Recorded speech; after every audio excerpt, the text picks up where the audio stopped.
This is another video. Today's date is April 16, 2026.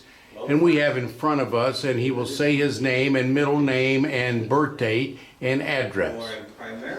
My name is Delbert Himsell. I was born 10/1935, and on that day they didn't have any middle names. They had run out of them. So I don't have a middle name.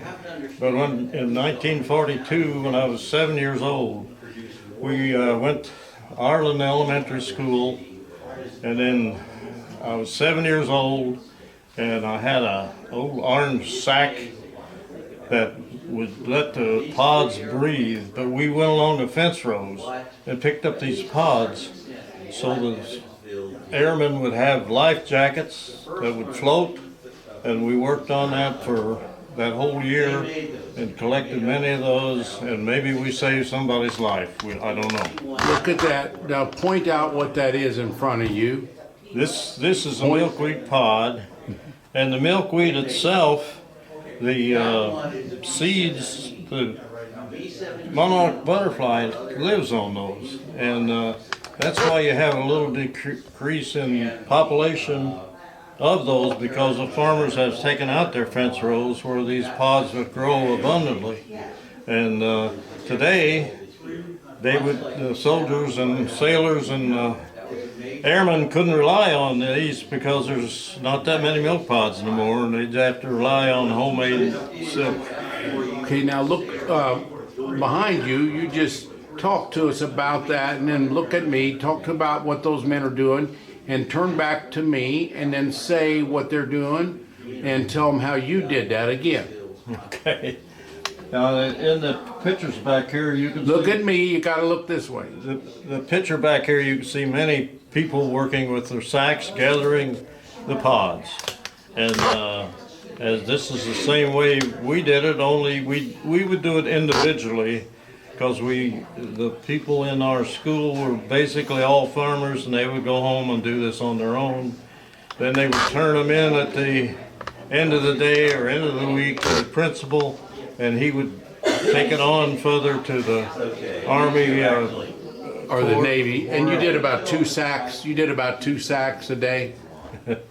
Yeah, I'd get about 2 sacks a day, and they were abundant then, and we didn't know exactly what we were doing until they told us what they would do.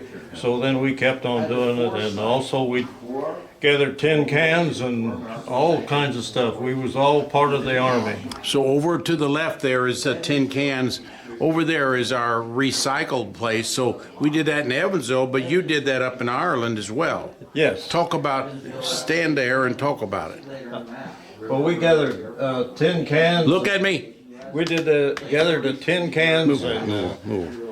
Yeah, that's better. Okay, you gathered tin cans, and what else? And anything metal that was going to be thrown away, or also in Jasper they melted down the Civil War cannons, sent them in, but mostly somebody's junk was somebody's real good stuff now, because they could melt them down, and I'm sure a lot of it was brought back here to Evansville to put in their planes or their ships or whatever they were making here in Evansville. So you did that as a child. You remember that in World War II? 7, 8 years old then. So he's born in 35. So, yes. So he was a kid doing that. Tell us what you thought about when the bombing of Pearl Harbor happened, and what did you think about World War II, Junie? And tell us where you got the word Junie.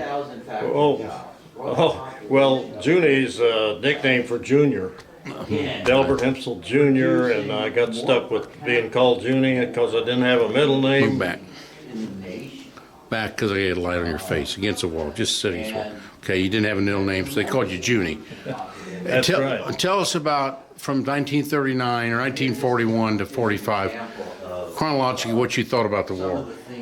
Well, we had some people that were local people that were more or less enlisted to War I and War II, but War II they would come to the school and recruit and talk about it, And Leslie, what happened to Arlen High School, I think it was in 1944, there happened to be 8 girls in the class because all the boys were gone. They went to the Army. But you know, something happened in 48, they were all boys. So maybe and I had one family, I gotta think of his name, anyway, her name was Hazel Murray, and they were to get married, but they had to, he had to go to War II, and what she did, she just grabbed her stuff, went to Gary, Indiana, and became a Rosie the Riveter making things in Gary. And they came back, and they did get married. And I had another fellow there that he was in Morocco. And Arlen had a cannery, the Shamrock Canning Company, and they canned tomatoes. And Glenn Britton was a soldier, and he had a 5-pack, supposed to be for 5 soldiers, and he opened them up, and there was a can of Arlen tomatoes in that 5-pack. And he got shot through his shoulder and played dead at that Battle of the Bulge. And they poked around on him, he didn't move, and he survived.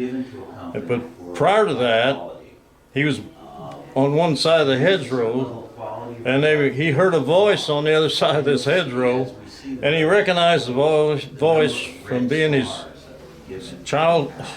high school friend. Hostetter was his name, and he heard this guy talking on the other side. He said, "That's Hostetter from Otwell. I know the guy."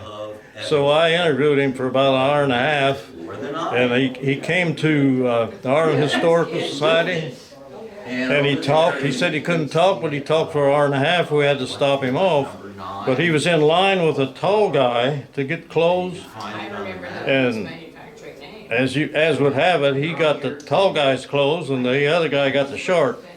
But they were World War I wool uniforms. That's how we had to do to make do, just like World War I. We had to gather everything like Evansville did, and Evansville is a crown jewel to put things together. My wife asked him